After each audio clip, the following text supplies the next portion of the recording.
Hello, this is my fourth video on sugar slavery in the Caribbean. This one dealing with such issues as the treatment of the slaves, the nature of field work on the plantations, and some characteristics of slave society. The treatment of the slaves in the Americas varied enormously, varying with the kind of work they did, their status, and the personalities of their owners and overseers. Some categories of slaves were treated better than others. Those slaves who looked after the master's house and family, that is, domestic slaves, and those with special skills, craftsmen, grooms, and the like, were generally treated much better than the field hands. They might also be given considerable responsibility, but the field slaves were only valued for their strength and endurance, and were otherwise expendable. As a result, life expectancy amongst the field slaves in particular was generally very low. In the sugar plantations, field work was divided into three main periods over the year.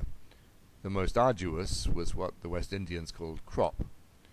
Sugar plantations depended on a few key workers with the requisite skills to oversee production, and a large number of relatively unskilled but disciplined workers available at short notice to meet the enormous demands of harvesting and processing. This was a period of several months each spring, when the cane was cut, and the mill and furnaces burned day and night to process the juice. This was hard and often dangerous work, with slaves being required to work around the clock, and risking injury tending the mills and evaporation containers, and even in cutting the cane. Deaths were not unusual. For example, there was the story of one woman dragged into the rollers of the sugar mill, and of the woman she was chained to losing an arm as she too began to be pulled into the machine. Indeed, some mills kept a machete nearby to cut off hands or arms in such eventualities. The other period of intensive and laborious work was replanting the cane. To save money, this was usually done with hoes rather than expensive ploughs. For the rest of the year, the pressure was less, with the slaves put to maintenance tasks around the estate, and to building their own huts and tending to their own gardens to feed themselves. Some owners made much more effort to look after their slaves than others. A key factor here was the planters' desire to maximize profits and minimize costs. The slaves were a major expense, but unless the slaves had some useful skills, the costs of buying more of them were generally seen as less than the costs of keeping them adequately fed and housed over a long life. Thus, with the field slave, it was thought better to buy them young and work them as hard as possible. Old and sick slaves were of little value, and there was even one planter who had his slaves thrown off a cliff when they could no longer work for him effectively. For this reason, and unlike the slaves in North America, the Caribbean slave populations always had to be replenished with fresh imports. There was no natural increase, and although slave women working in the fields did get pregnant, the chances of having a live birth and being able to raise the child to adulthood were low. Providing the slaves with adequate food was also seen as a problem. On the Lesser Antilles, land was in short supply, and large amounts of cheap food had to be imported each year for the slaves. As a result, the quality of the food given to the slaves was normally poor, and sometimes consisted of food otherwise considered to be unfit for human consumption. This said, the British and French authorities did seek to introduce new food crops in order to supplement the slaves' diets. The imports included ackee trees, mangoes, and breadfruit. Another problem was that on those islands which depended on food imports, there could be unexpected interruptions to trade, which in several instances led to widespread starvation and death amongst the slaves. Where possible, the slaves were expected to grow their own food, with some land on the estate being put aside for this purpose.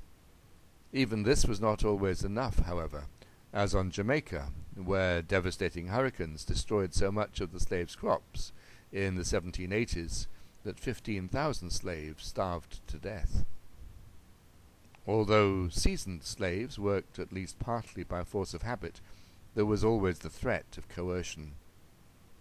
It made economic sense to take as much care of a good slave as one would give to a farm animal, but even when legal restrictions were introduced to prevent excessive abuse of slaves, there was little to prevent brutal or sadistic owners from doing almost whatever they wanted to their slaves. Even owners charged with killing or mutilating their slaves were likely to be excused or made to pay only a small fine in the unlikely event of a trial.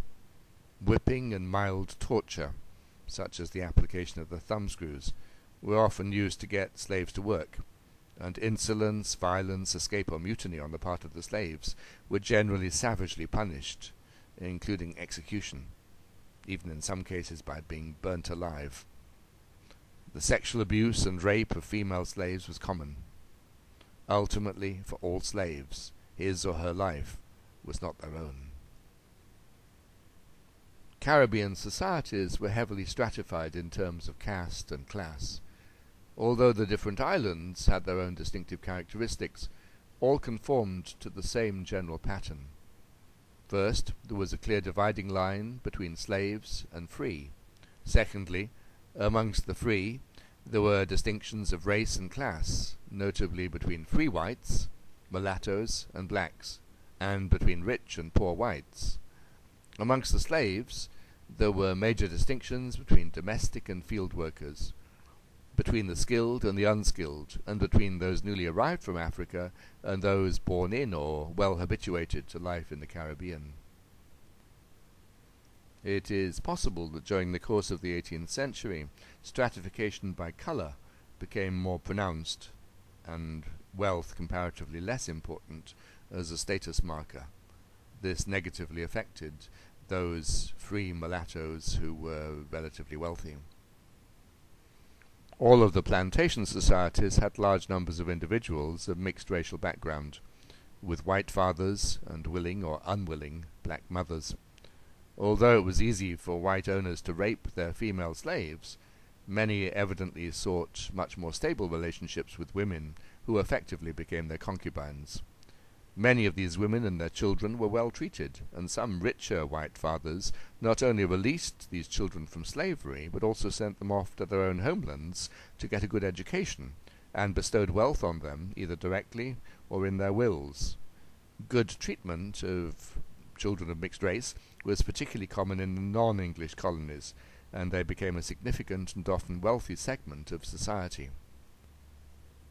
A complex vocabulary also developed to describe individuals of varying degrees of color. All these terms originally came from the Spanish. A mulatto was a child of normally a white father and a black mother. A quadroon was of 1/4 African descent. An octoroon was of 1/8 African descent. A mestizo was of mixed European Native American descent, and a Zambo was of mixed African Native American descent. In Britain's North American colonies, where more white women were available, formal recognition of mulattoes was more limited, and they tended to be subsumed under the same generic label as those of purely African descent, a factor in the quite different racial histories and identities of modern-day Brazil and the Caribbean compared to the United States. Slaves could also gain their freedom, either because their owners, especially in the Spanish and Portuguese territories, gave them freedom, or, in the case of those with marketable skills, because they had earned enough money to buy it. Those owners who gave slaves their freedom might do it because of affection for a particularly valued slave, or because they wanted to rid themselves of the responsibility of looking after a slave who had become sick or elderly. One important set of New World people were the Maroons, escaped slaves who managed to evade recapture and created their own communities in outback and mountainous regions, either marrying into Amerindian societies or raiding plantations for wives as well as provisions. Such communities emerged in Brazil, in Dutch, subsequently British Guiana, Jamaica, and Saint Domingue. These groups were often a persistent thorn in the side of the colonial authorities, living in areas that were difficult to access and becoming adept at guerrilla warfare.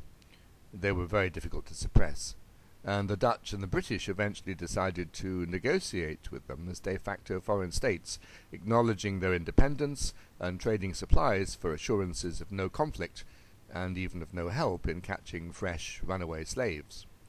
The British fought 2 Maroon Wars with them on Jamaica in 1734 and 1795.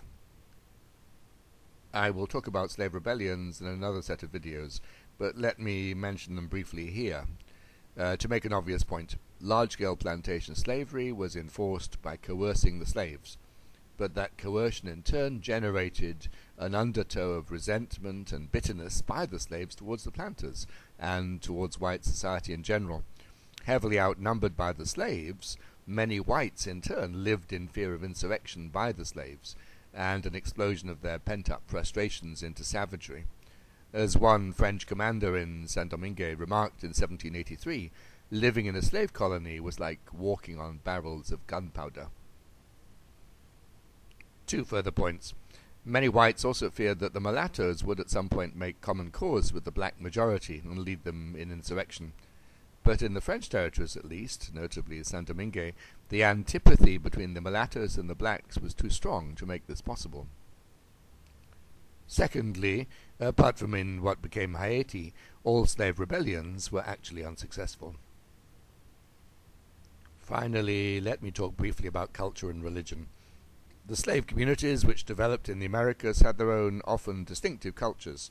These might combine in varying mixtures elements of African, European, and even Amerindian culture.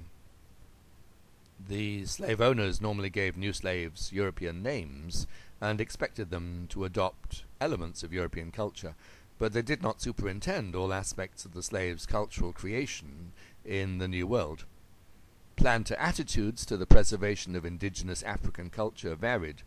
Some cultural expressions, such as singing and dancing, might be permitted, but others were proscribed, notably drumming, when it was realized how easily it could be used as a method of transmitting messages. As to religion, while some colonial societies strongly encouraged the Christianization of the slaves, others were reticent or disinterested.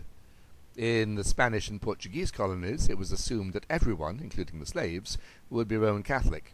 In these societies, Catholicism could form an important link between the slaves and their masters. By contrast, neither the French or the British gave much attention to the religious instruction of their slaves, but in the case of the British, sectarian missionaries were often allowed to proselytize amongst the slaves, as long as they taught a version of Christianity which stressed the importance of obeying authority, rather than one which gave a message of hope for future freedom. Christian missionary teachers were very active on the British Islands from at least the 1750s onwards, and the result was the spread of several Protestant denominations, including the Moravians, the Baptists, and the Methodists. British planters later came to associate missionaries with anti-slavery propaganda and opposed their activities, but the impact of the missions seems to have been far more multifaceted than this, facilitating the development of an educated slave leadership and increasing social cohesion amongst the slaves. By contrast, in the French colony that came to be Haiti, whilst Catholicism became part of the lives of the mulatto minority, a version of West African religion, voodoo, became prevalent amongst the slave majority.